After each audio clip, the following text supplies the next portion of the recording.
Au sommaire de la revue de presse ce lundi matin, direction le Niger pour commencer, où la police a utilisé des gaz lacrymogènes hier pour disperser des manifestants venus donc dans la capitale Niamey pour manifester. Tam Tam Info nous informe ce matin et consacre sa une donc à cette actualité qui, selon le journal, faisait donc état d'une situation sociale volatile dans le pays d'Afrique de l'Ouest. Le site d'information qui rapporte que les manifestants entendaient protester contre la loi de finances 2018 qui, selon eux, entraînera une hausse des prix de produits de première nécessité. Néanmoins, la marche a dégénéré lorsqu'un groupe de manifestants s'est dirigé, malgré les interdictions, vers la place de la Concertation en face du Parlement. Des pneus brûlés autour des différents carrefours, la police qui jette des gaz lacrymogènes et qui sillonne la ville à grande vitesse. Les manifestants n'ont pu atteindre l'Assemblée nationale, écrit Tam Tam Info. De leur côté, les manifestants apportent une autre version aux faits. Selon Abbas Abdulaziz, président de l'association de défense des consommateurs et l'un des organisateurs de cette marche, l'itinéraire avait été préalablement défini et les gens n'étaient pas d'accord pour le modifier car c'était, il le rappelle, une marche pacifique autorisée.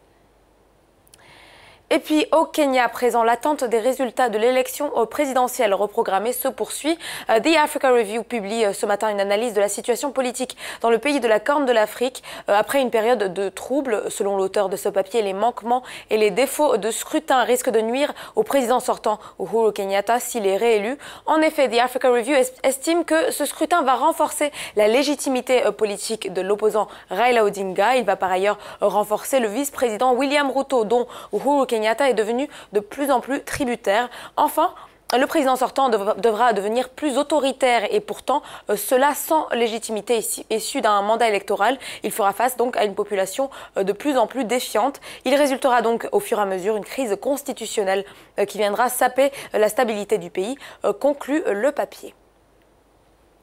Et puis on va clore cette revue de presse par un coup d'œil sur Iwasu au Burundi, le journal qui rapporte que plusieurs milliers de citoyens se sont donné rendez-vous au rond-point des Nations Unies situé au nord de la capitale samedi, une manifestation organisée par le gouvernement lui-même pour se féliciter du retrait du pays de la CPI.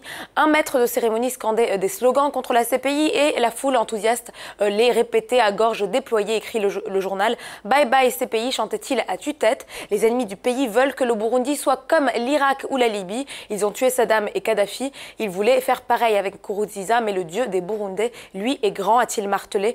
Selon Terence Nataraja, l'assistant du ministre de l'Intérieur qui s'est exprimé au nom du gouvernement, le Burundi est entré dans l'histoire en tant que premier pays à se retirer du statut de Rome.